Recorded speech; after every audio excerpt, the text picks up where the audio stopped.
Olá, bem-vindos ao Cinemarden, mais um programa especial, desta vez sobre a carreira do diretor Howard Hawks. A gente vai aqui, eu e Paulo Camargo, que mais uma vez está aqui comigo. Tudo bom, Paulo? Tudo bem, Marlene. Paulo, que é jornalista, é professor universitário, é crítico de cinema e um dos editores do portal cultural Escotilha. E por conta desse lançamento especial de Rio Vermelho em Blu-ray, a gente vai aqui na nossa conversa fazer um apanhado da carreira do Howard Hawks e conversar um pouco mais sobre esse filme. Paulo, o Howard Hawks era um diretor, um cineasta bastante eclético, né? Ele que trabalhou na chamada Era de Ouro de Hollywood, é um dos grandes desse período, e que dirigiu terror, aventura, drama, filme de guerra, faroeste, comédia, musical. Como é que você vê a carreira do Hawks nesse contexto clássico hollywoodiano? O Howard Hawks pertence a uma geração de cineastas hollywoodianos, não apenas norte-americanos, mas hollywoodianos, né, que trabalharam nos grandes estúdios, que eram contratados, né, para os mais diversos projetos e eram chamados pau para toda obra, né? E tudo faziam.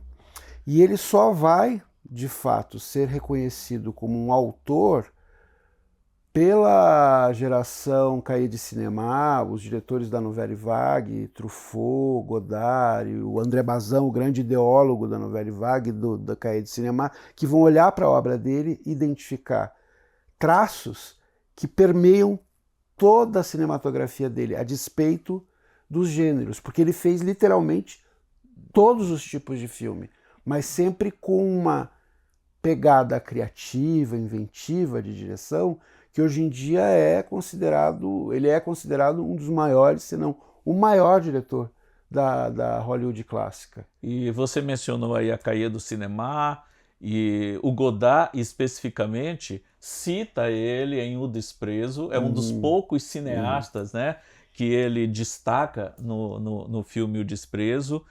E o Scorsese, naquele documentário que ele fez sobre os 100 anos do cinema, ele inclui o Hawks junto com outros diretores da mesma época como contrabandistas, né? Eram cineastas que conseguiam trabalhar dentro daquele esquema rígido, fechado, limitador do Star System hollywoodiano, mas mesmo assim conseguiam impor uma visão de mundo, alguns subtextos, né? Coisa que os franceses perceberam e que o Scorsese também, como grande estudioso e apaixonado por cinema, também percebeu. Ele conseguia imprimir uma marca que era uma marca estética, né? E também uma marca filosófica. Como você bem disse, ele tinha uma visão de mundo sobre a qual a gente vai conversar daqui a pouco, e o cinema dele encapsula todo esse conjunto de características que, ironicamente, passaram batido pelos críticos norte-americanos por muito tempo. Mas é importante, acho que até para quem está assistindo o vídeo, perceber que os diretores de cinema desse período eram vistos meio como os diretores de filmes publicitários hoje. Competentes, porém contratados por filme. Por serviço, Por serviço, habilidosos técnicos. E essa visão que hoje se tem consolidada de que o diretor de cinema é um autor, né, é algo muito recente, se a gente parar para pensar, uma coisa que vem do final dos anos 50, início dos anos 60 para frente, né? O Hawks começou a trabalhar com cinema ainda na década de 10 do século passado, por volta de 1915, 1916. Com Griffith, né? Exato. E com a Mary Pickford também, sempre assim, United bastidor, Artists, né? como assistente de direção, como contra-regra, na sala de montagem. A estreia dele efetiva como diretor foi em 1926. E o último trabalho dele é de 1970, então dá 44 anos de carreira como diretor. e nesse período ele fez 47 filmes, ou seja, dá uma média de mais de um filme por Por ano, ano. Isso. o que era bastante comum com esses cineastas contratados, né? Eles Que produziam em escala industrial. mundial e tudo. O primeiro grande filme do Hawks como diretor, assim, o filme assim que colocou ele no mapa hollywoodiano, é o Scarface, A Vergonha de uma Nação, de 1932. Filme que foi refilmado em 1983 pelo Brian De Palma, que é fã declarado do Hawks. Ele tem, claro, o Hitchcock no topo, mas logo abaixo vem o Hawks e outros diretores. Qual a lembrança que você tem desse primeiro Scarface? A gente tem que entender que o cinema de gangster, né, não é o cinema policial, porque as pessoas tendem a confundir uma coisa com a outra. O cinema de gangster é um dos gêneros cinematográficos clássicos da produção hollywoodiana, norte-americana, junto com comédia romântica, com o terror, né, e o próprio cinema policial, melodrama. E o cinema de gangster está muito associado ao que estava acontecendo nos Estados Unidos nesse período. A Lei Seca. A Lei Seca, a Grande Depressão causada pelo crack da Bolsa de 29, essa institucionalização do crime organizado, né, para contrabando de bebidas alcoólicas e tal. E o Scarface está muito ligado ao Capone e a esse momento em que se dá protagonismo à figura do bandido, né, do contraventor. O contraventor é meio que visto como uma espécie de anti-herói, né? Anti-herói, o bandido social, é bandido, mas ele tem motivos para ser. E o Scarface é um ícone, né, dentro desse universo.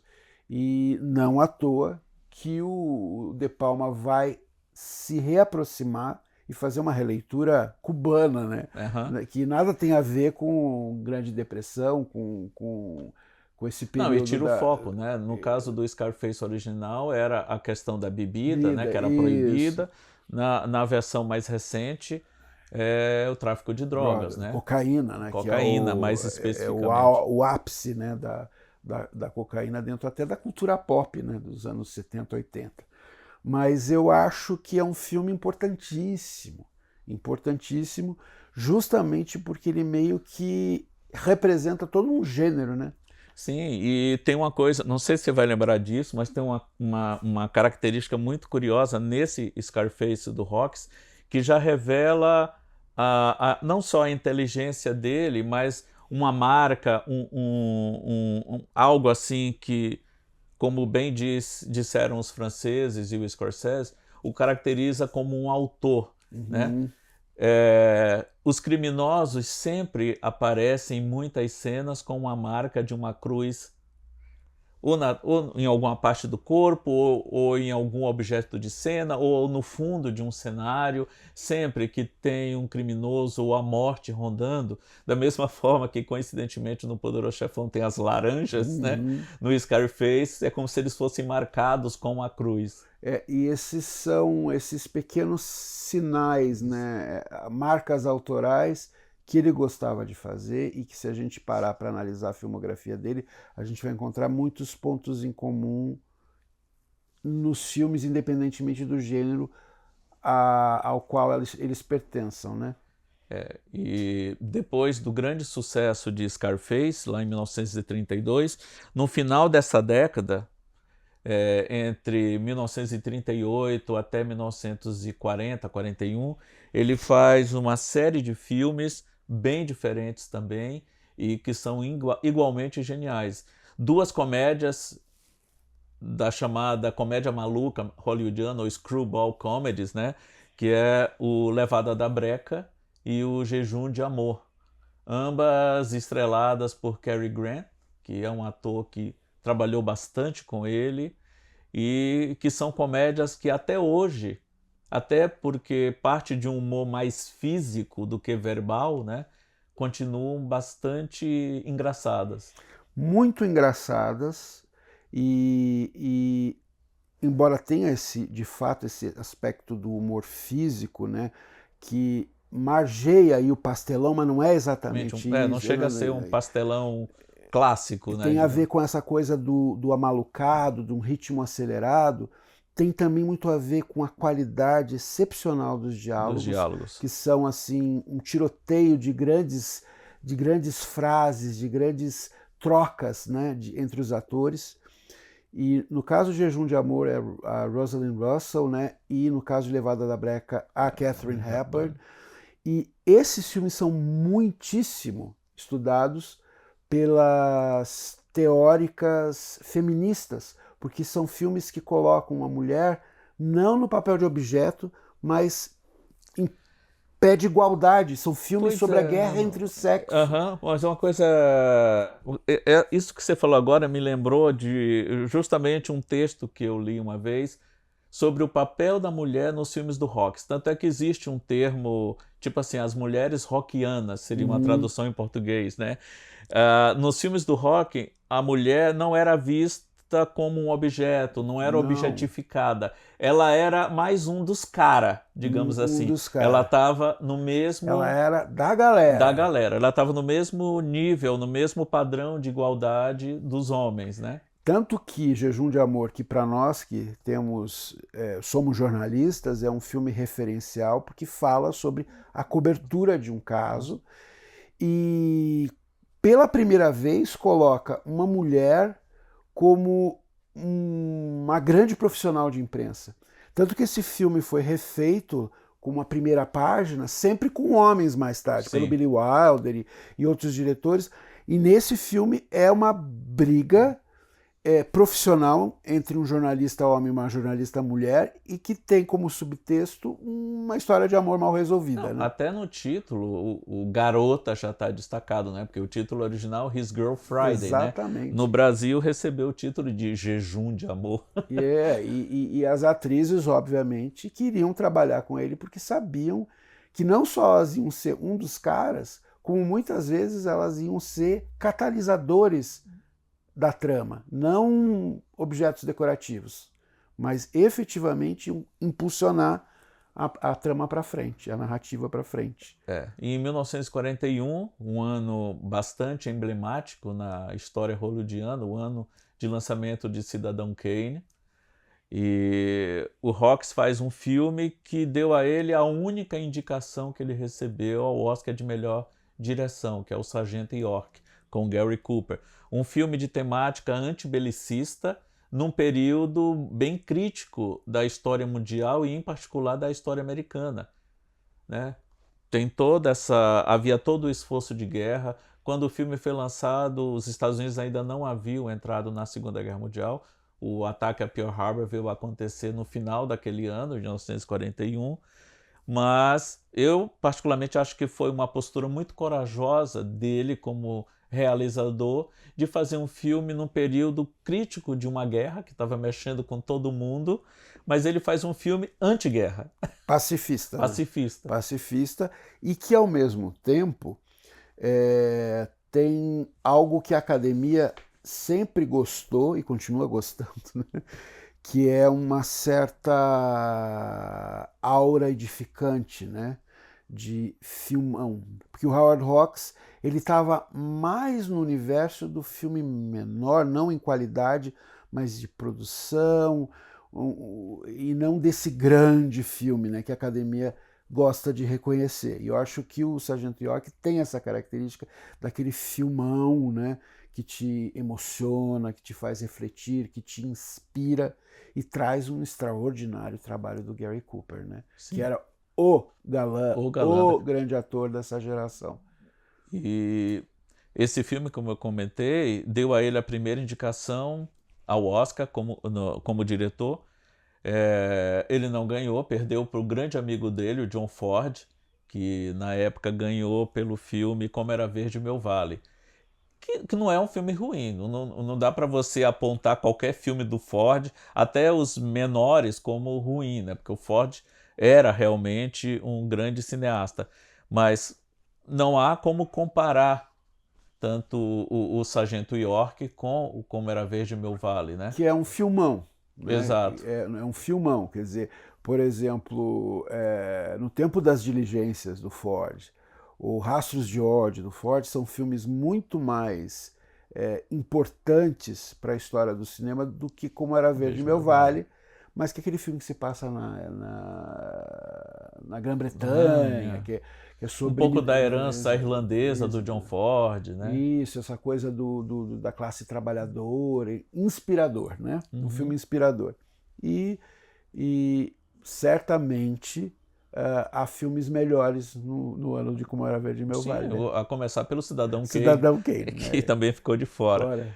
E o Ford não, o Hawks, ele era, como diria minha avó, o homem letrado. Ele era um homem de palavreado assim, mais erudito, refinado, era muito amigo de escritores, conversava bastante, tinha laços de amizade com muitos escritores, entre eles o Ernest Hemingway. E aí entra no território da lenda, né? Mas como a lenda é melhor do que a história, vamos falar da lenda. E aí ele disse uma vez que qualquer livro ruim pode se transformar num grande filme.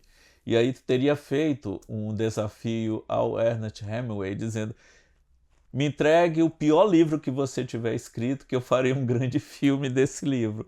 E o Hemingway teria cedido a ele os direitos de To Have or Have Not, que no Brasil recebeu o título de Uma Aventura na Martinica, que é um grande filme. Um filme que mistura gêneros, tem humor, tem ação, tem um pouco de Noir, de né? noir. É o filme que entrou para a história por ter sido o primeiro trabalho do Humphrey Bogart com a Lauren Bacall, que estava estreando como atriz. Era uma jovem atriz. Muito jovem, eu acho que ela não tinha nem 20 anos ainda. E os dois se conheceram, se apaixonaram e tiveram uma das maiores histórias de amor da história de Hollywood, né? E é um filme também super estudado, né? Porque é um filme em que muito do que poderia acontecer em termos de ação acontece nas bordas. É um filme fundamentalmente de situação, né? E de diálogos muito criativos, muito inteligentes, de jogos de palavras, de trocas entre os personagens. De novo, uma mulher jovem num papel importante dentro da trama, que altera o rumo do personagem do Humphrey Bogart. E nunca um assovio foi tão famoso, né? Isso, exatamente. E é um filme charmosíssimo, né? E a gente tem que lembrar isso que você falou, que é bacana, da aproximação do Hawks com escritores, que nesse período da história do cinema, Hemingway, Faulkner, Steinbeck, todos vencedores do Nobel de Literatura, Dashiell Hammett também. estavam dentro de Hollywood. Estavam escrevendo roteiros, estavam tendo suas obras adaptadas e, mais do que isso, transitavam socialmente pelo universo do cinema. Frequentavam as festas, estava muito associado o mundo literário com o mundo cinematográfico. Mas isso é mais uma vez reflexo do pragmatismo hollywoodiano. Quando o cinema aprende a falar, no final dos anos 20, Hollywood raciocina de maneira realmente pragmática, assim, a gente vai precisar agora ter roteiros. Quem poderia escrever roteiros? Jornalistas e escritores. Pronto, são os primeiros contratados para trabalhar como roteiristas, e eles pegaram os melhores. John Steinbeck, esses todos que você citou. E os Coen, né, fazem aquele incrível filme lá do Barton Fink, que fala sobre um escritor reconhecido, incensado pela crítica, que é contratado por um estúdio para escrever um roteiro. E essa situação acontecia demais, né? O Faulkner passou semanas e semanas de bebedeira tentando escrever roteiros. Um dos maiores escritores da história da literatura norte-americana, escreveu alguma coisa, escreveu coisas boas para o cinema, mas era um homem das letras, mas que estava inserido dentro desse universo do roteiro cinematográfico para o cinema falado, que era uma invenção recente, né? E logo depois de Uma Aventura na Martinica, ele volta a trabalhar com Humphrey Bogart num policial noir também emblemático, fabuloso, que é A Beira do Abismo.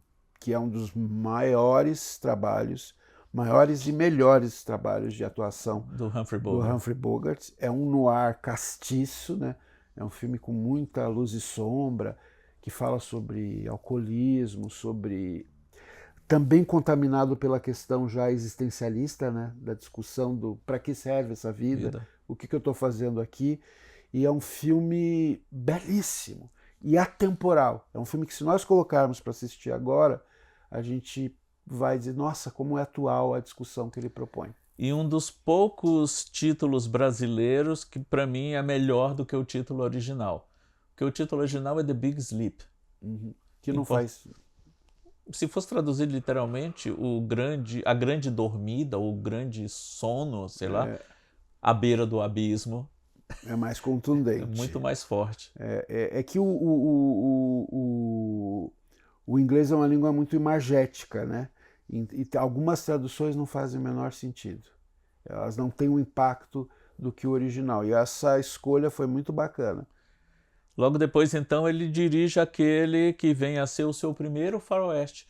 Apesar de muita gente associar Howard Hawks ao faroeste, né? Mas na prática ele dirigiu apenas 4 westerns em toda a carreira dele.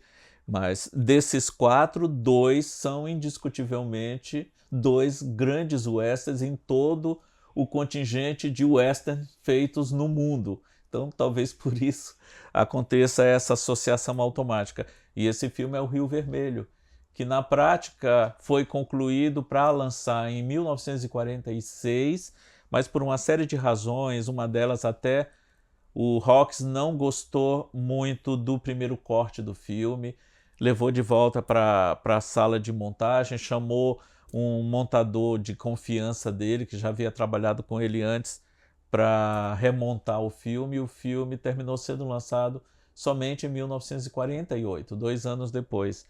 E é também o filme de estreia como ator do Montgomery Clift. Que é um dos grandes atores jovens, né, da história do cinema. É um dos galãs da década de 50, ali ao lado de Paul Newman, de James Dean, de Marlon Brando.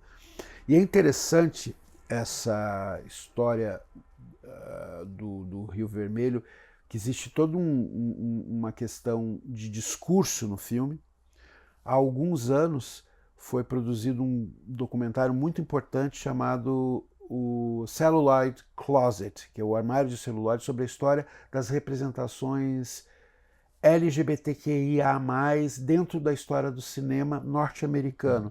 E, para minha surpresa, eu vi esse filme nos anos 90, um dos primeiros filmes queer citados é Rio Vermelho. Rio Vermelho. Porque existe todo um subtexto que fala sobre os diálogos entre os personagens masculinos, discutindo o tamanho de armas e a performance de armas e da relação afetiva entre o personagem do John Wayne e seu filho adotivo, vivido pelo Montgomery Clift, que era homossexual na vida real, que é uma relação meio de ambígua, para dizer o mínimo, né? E é um filme muito estudado dentro dessa linha, né, de discussão cinematográfica.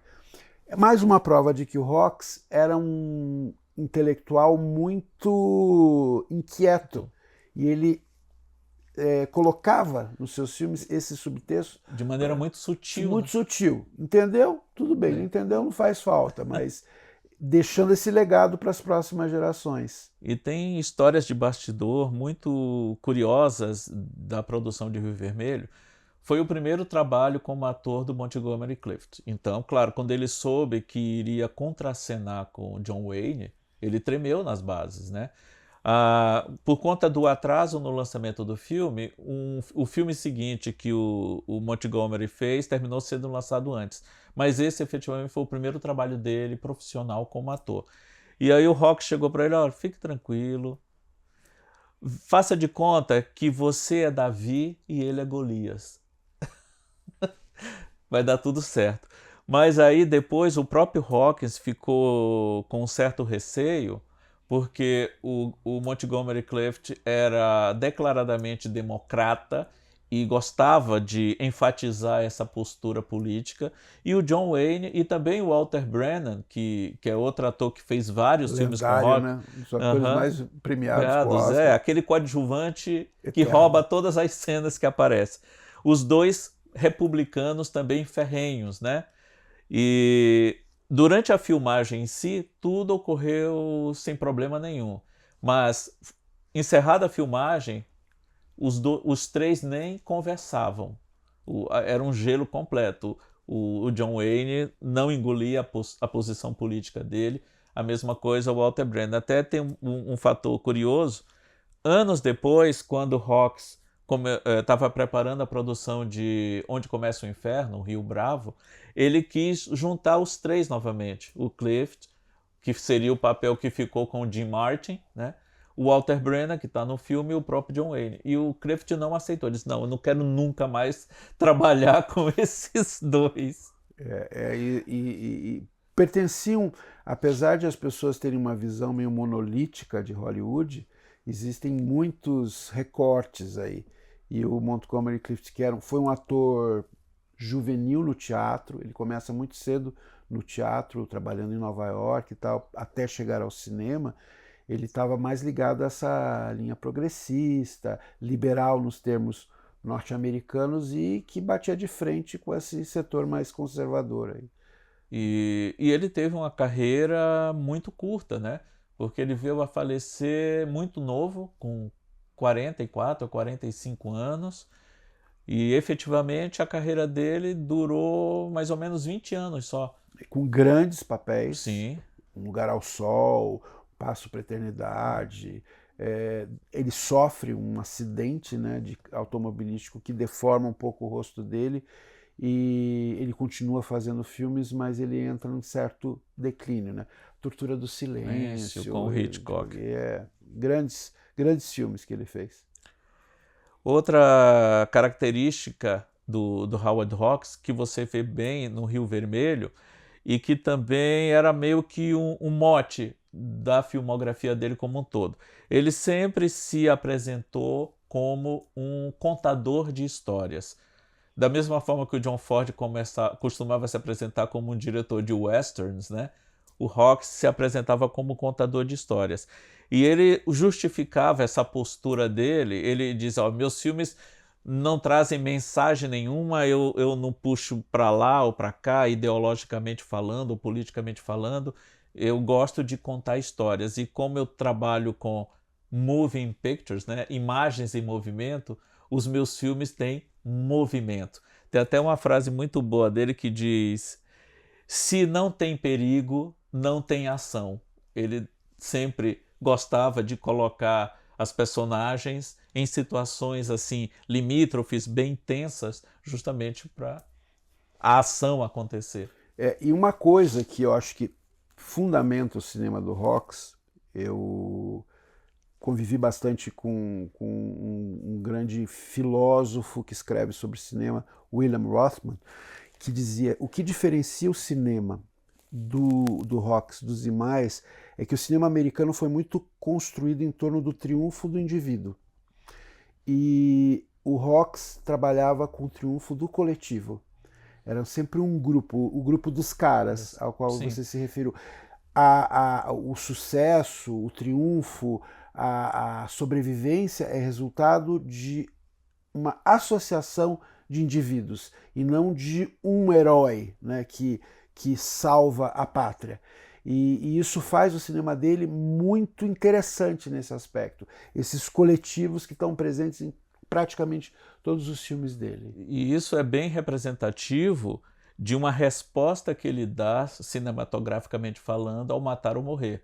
O Fred Zinnemann faz o Matar ou Morrer com o Gary Cooper em 1951, e é um filme que desagrada bastante o Howard Hawks e o John Wayne, porque na cabeça dele eles não conseguiam conceber um xerife que é abandonado à própria sorte pela comunidade onde ele atua, e mais ainda, algo que para eles foi a gota d'água.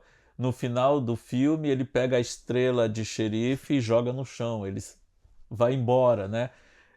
Justamente como resposta a essa visão de mundo que ele tinha, ele faz o Rio Bravo, né? O Onde Começa o Inferno, onde essa questão do coletivo, que é uma das características dele, está bem presente. A cidade, aquele grupo se une para enfrentar o bandido. E no Rio Bravo tem uma questão assim quase que teatral de mise-en-scène, quando esses personagens estão todos em cena. Esses personagens, de Rio Bravo que se unem, né, estão confinados, digamos, a um espaço em que eles travam uma batalha de diálogos muito inspirados, são incríveis as falas dos personagens, e é justamente dentro dessa ideia de que o Hawks, apesar de valorizar demais a ação e a narrativa, ele colocava ideias muito interessantes e inteligentes na boca dos personagens. Eles falavam coisas muito interessantes.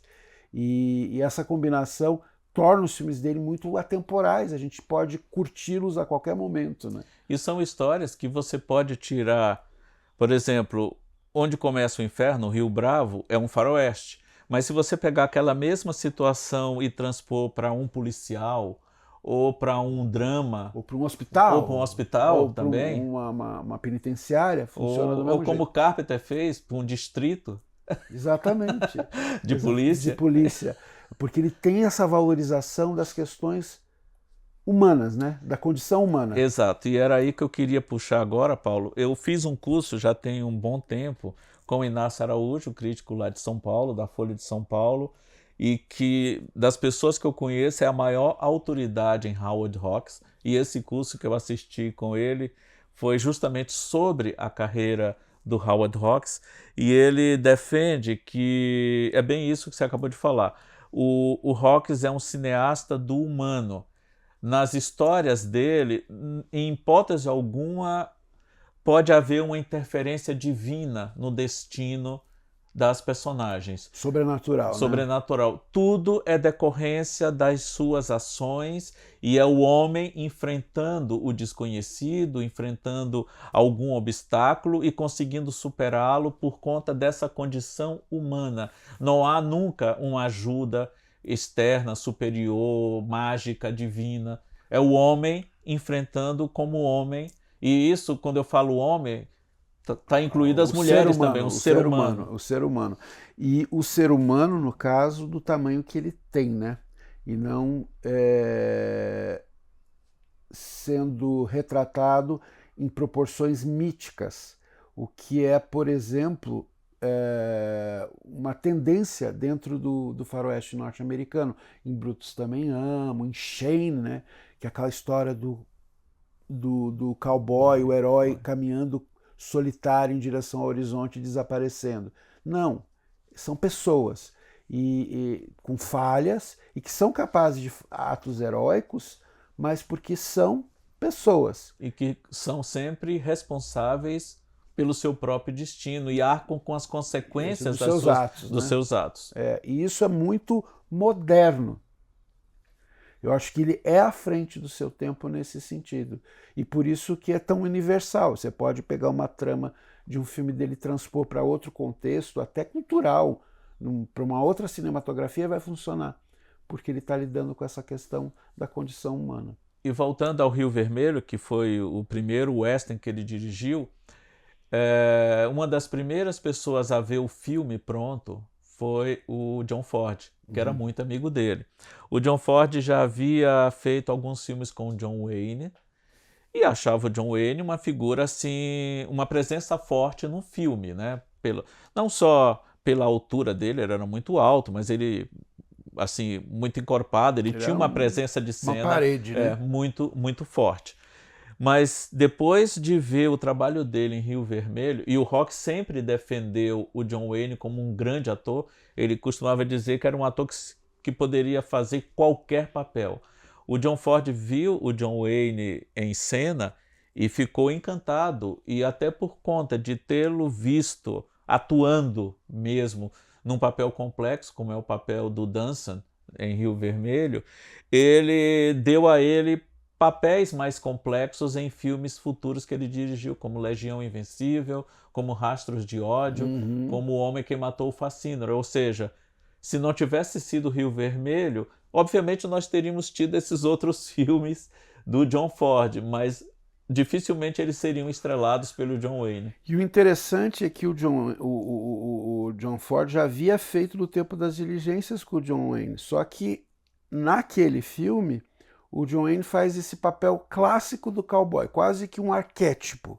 sem tanta complexidade. Ele é um personagem importante, porque os cowboys eram muito importantes dentro desse universo, mas não tem essas nuances todas psicológicas que, por exemplo, ele vai ter em Rastros de Ódio, que é um filme bem mais complexo, que provavelmente foi o filme, o Rio Vermelho, do Howard Hawks, que fez com que o John Ford dissesse: eu posso dar mais para para esse esse ator. ator. Dar mais para esse ator, exatamente. E Rio Vermelho, que conta uma história essencialmente simples, é a história de um homem que resolve enriquecer, se apossar de um pedaço de terra, criar gado para vender e para ficar rico, né? O filme, na verdade, é uma bela síntese da conquista do Oeste americano, porque é quase um filme de estrada, em essência, porque o grande mote do filme, o que move toda a ação, como o Hawks gostava de defender, o perigo que move, que gera essa ação, é ele transportar 10 mil cabeças de gado que ele juntou ao longo de 14 anos na história, lá de onde ele está, no Texas, até o Missouri, para vender esse gado e com isso se reerguer financeiramente. E aí você acompanha essa viagem, né? E os conflitos que ocorrem nessa viagem. E o mais tenso deles é justamente o conflito dele com o filho adotivo dele, que é vivido, o Matt, no caso, que é vivido pelo Montgomery Clift. E existe aí nesse enredo o subtexto do conflito entre o novo e o velho, né? Entre a coragem, que é aquela masculinidade raiz, né? Uhum. E a sutileza e um outro olhar que o personagem do Montgomery Clift traz. E eu acho que o Howard Hawks até se utilizou da polaridade ideológica entre os dois atores. Com indo mais certeza. longe, ele trouxe para dentro do filme essa tensão de um representar algo que conserva e o outro representar algo que se movimenta e que vai para frente. E é até muito assim emblemática para mim uma das últimas sequências do filme, porque já no começo, quando ele encontra o garoto, ele está carregando uma vaca. Uhum. E aí, na cena seguinte, ele pega essa vaca e junta com as outras duas que ele tinha, no caso, o Dança, né, a personagem de John Wayne. E ele está marcando essas vacas com a marca que ele quer dar ao gado que ele for formando, né, o rebanho que ele for montando a partir dali. Que é um traço assim meio em S, que ele diz que é o Rio Vermelho, né? Daí vem o título do filme, Red River, com o D do lado, que é o D do sobrenome dele, de Dunstan. E já nessa primeira cena, o jovem Matt questiona: pô, mas essa vaca é minha, por que não tem o meu nome aí? E aí o diretor faz uma rima visual com isso, bem no final. Quando pai e filho se reconciliam, ele faz o mesmo desenho do rio, né, com um D do lado e o M do outro, né, de Matthew, Matt. Que é... Essa é a graça do Howard Hawks, né? É a discussão que vai para além da trama no seu sentido literal. Ele está discutindo muitos outros assuntos aí, né? E a capacidade, a possibilidade de transformação, né? De os personagens saírem lá no fim da narrativa, de alguma forma, tocados pela consciência, por tomarem consciência de alguma coisa. E o cinema dele é muito transcendente, e isso é muito único, né, dentro da história do cinema desse período, né? E essa relação entre ele, entre o Dunstan e o Matt, e tudo isso que você conversou com a gente agora sobre esse subtexto que alguns filmes dele trazem, no caso desses dois, você vê que a reconciliação vem após um contato físico resultado de uma luta. Eles jogam fora as armas, como simbolicamente o falo não representasse mais nada, e partem para o embate físico, né? Esmurrando, abraçando, chutando, derrubando o outro. É um filme que discute masculinidades, não masculinidade, né? Em que você tem aí o John Wayne, que representa essa coisa... O macho alfa. O macho alfa, o Golias, né? Grande, forte, e a força física. E o Montgomery Clift, que era um homem muito bonito, mas frágil, magrinho, pequeno, e que tem outros tipos de armas. Esse confronto, né? Esse jogo de forças, e que tem um componente homoerótico envolvendo tudo isso, mas é muito interessante essa conciliação, né? De que eles precisam jogar fora o falo, né? A arma, para poder se entender e viabilizar esse amor, que é um amor que surge entre eles de pai e filho, qualquer outra interpretação que você possa dar, mas que é humano e que, no fim das contas, sobrepõe a arma, que é um dos símbolos mais fundamentais do western. Né? É mais ou menos como a estrela lá do outro Coincidentemente, filme. O nome do meio do Howard Hawks é o Winchester. Eu, quando soube disso, quando vi isso pela primeira vez, eu achei que fosse uma piada, uma brincadeira, mas eu pesquisei em outras fontes e o nome dele era Howard Winchester Hawks. Isso. E a cultura, a história americana é muito construída em torno da arma, né? A conquista do Oeste e tudo isso. Né? E para encerrar, Hawks foi um cineasta, como a gente falou bastante aqui nessa nossa conversa, que transitou por todos os gêneros, né? Fez até musicais, um musical muito engraçado e divertido com a Marilyn Monroe. Os Homens Preferem as Louras. Antes já tinha trabalhado também com a Marilyn num dos primeiros trabalhos dela, ao lado do Cary Grant, no caso, o inventor da mocidade. Ou seja, um cineasta que transitou muito bem, assim como o William Wyler. Não, William Wyler também, assim como John Sturges, assim como Billy Wilder, que eu queria lembrar agora. Cineastas, como você bem falou no início da conversa, pau para toda a obra. Cineastas que transitavam por diferentes gêneros e que se saíam bem em todos eles.